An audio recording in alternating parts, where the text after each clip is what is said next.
What up, YouTube? This is Aaron Clark. I'm gonna tell you how to survive basic motherfucking military training. Alright? Fuck the flight. Step one. Step one, fuck the flight.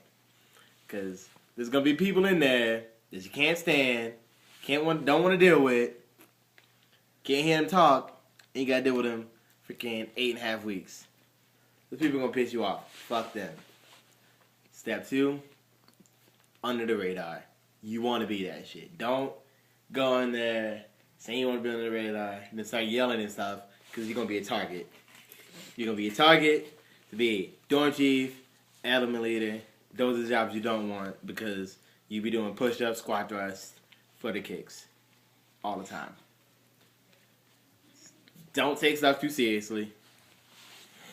You can't. You can't. They can't touch you. All they can do is yell at you. And they can't even cuss at you now, so it's easy. Let's see. You're gonna miss your family.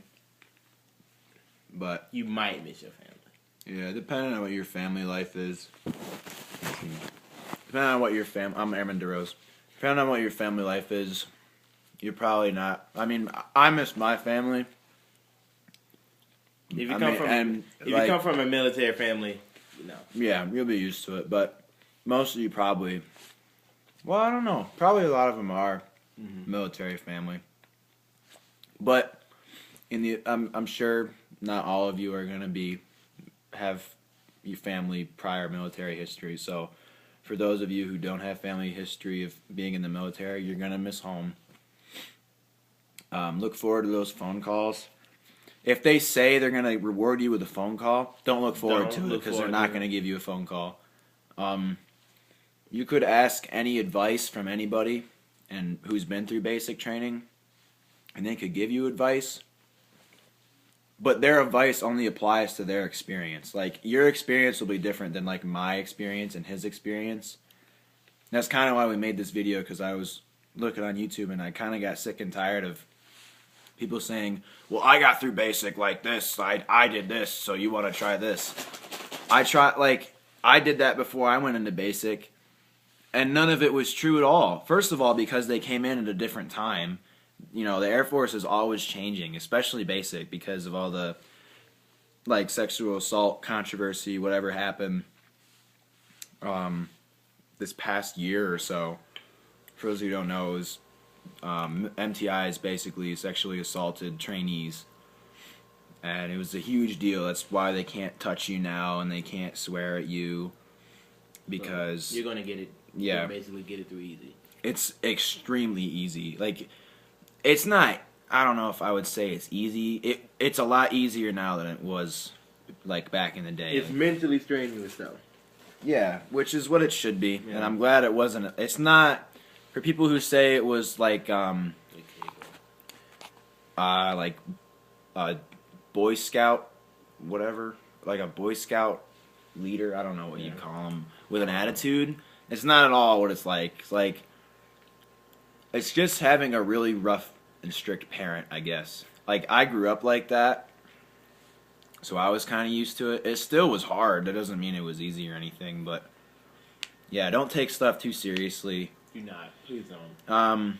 The whole, you'll understand what, like, Warrior Flight is and Honor Flight and Top PT, whatever. That's cool goes to set, but don't get down on yourself if you don't make them. You know, like, to make those achievements, you have to score a certain number of points throughout basic as a flight. It's basically, the entire thing is a game. It's a game. That's all it is. And, like, your entire flight is graded at the end through everything you've done at basic from fucking week 1 to week 7. You are graded. So that's probably a good thing to remember too. Like, I didn't know that. Yeah. That would apply to everybody's situation. We would have done way better if we'd known that. We got Top PT Warrior. We did really good because we pulled it together at the end. But the key was we stopped caring. Like, it wasn't a big deal if we got it or not. I was trying to get home. Yeah. I was trying to see my parents again. And that's what you want to focus on. So, in terms of advice that applies to everybody, that would probably work. The whole don't look instructors in the eye thing. that. I tried that the first want day, you and they to. were like, "Look at me, look at me." So don't. Just, I mean, They can't hit you. They can't touch you. So there's no. The only thing to be afraid of them is being put in your face. But when you think about it, it helps your PT. It's helping you for 7th week PT test. So it's. Would you rather? Okay. Would you rather your father hit you or do push-ups? Like, would you rather do push-ups or get hit? I'd rather do push-ups. So it's not. It's not hard, dude. Our female. It's not hard. It's not hard at all, to be honest. It's rough. They're gonna put you on a lot of stress. There's gonna be a couple people, probably gonna be a couple people in your flight, or at least one person in your flight. This is gonna be like so gung ho about it.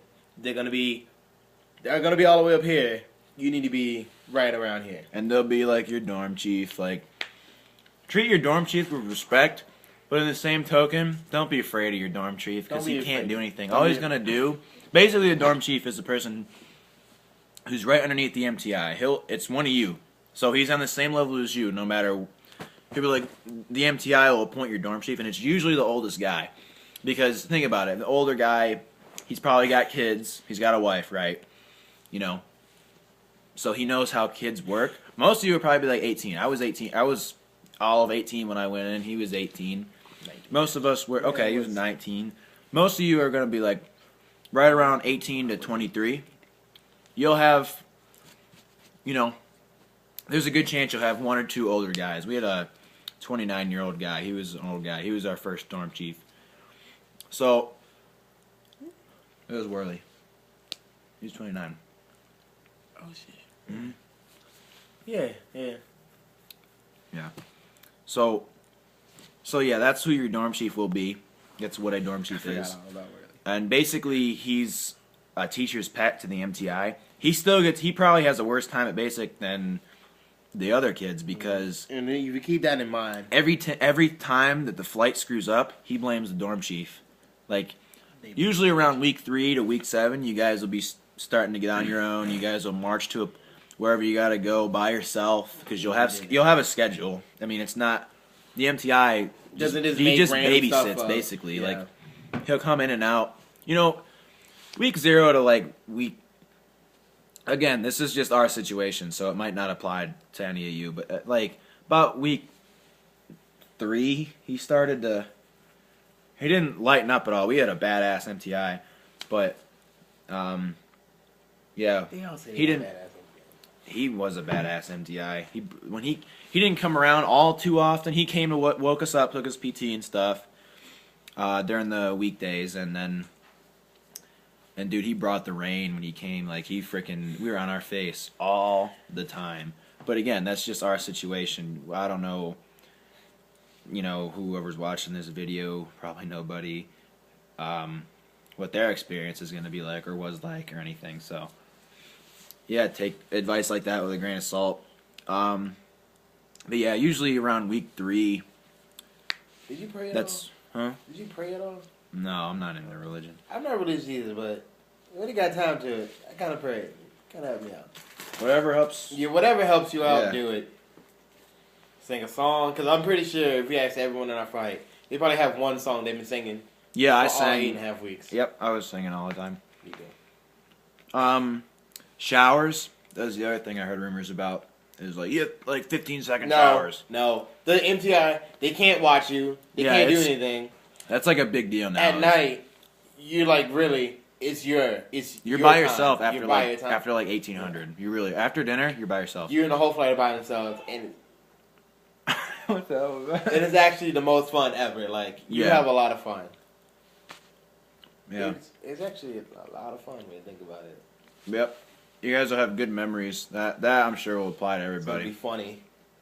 The MTIs will half the time they're big dicks.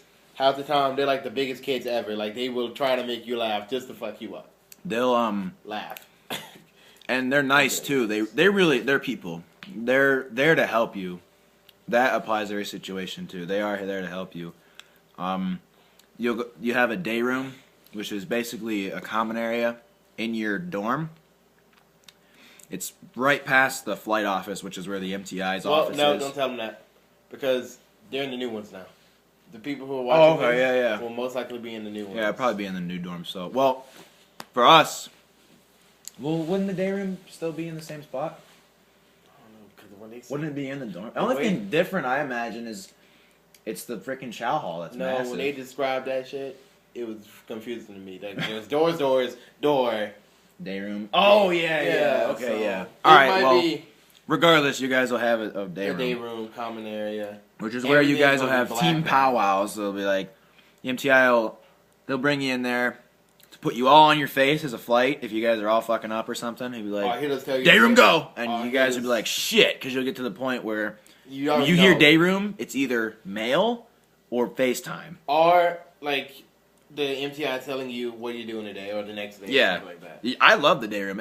When I knew it wasn't FaceTime, which it really... barely was. Yeah, when we got put on our face, it was usually on the spot. It was like, get on your face! Like, we'll be at our beds fucking up or something and be like, get on your face! So we all just got on our face at that spot. So... the day room. Day room was good times.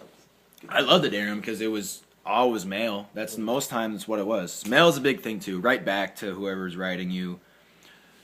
Please, for the love of God, do not go in with a girlfriend. If I had $1 for every single Dear John letter that our guys got, stop, listen to me. Stop being like, we're going to be together forever, blah, blah, bull. Unless you're married. Shit. Okay, unless you're married. Unless you're married or like if you're married and you've been dating her for more than 2 years and you've been married for longer than like 6 months, okay, I can understand that. But if you got married at 18, she was a high school sweetheart, and you've been married for 2 months, and you just got... No, stop, all right?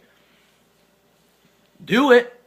Have fun getting dumped. I'm just saying. So please don't go in with that mindset, because that's just more stress that you don't need. Yeah, that's way more stress. You can be like, I miss my wife, I miss my girl. No. I went in single. You don't have time for that. I went in single as shit, and I'm telling you, like...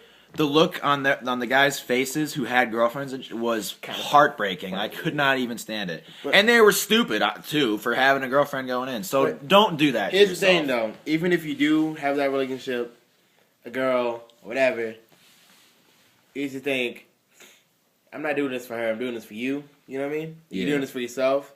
Because you are. You're not. Don't do it for anybody else. You know, like, oh my God, don't be stressing about them.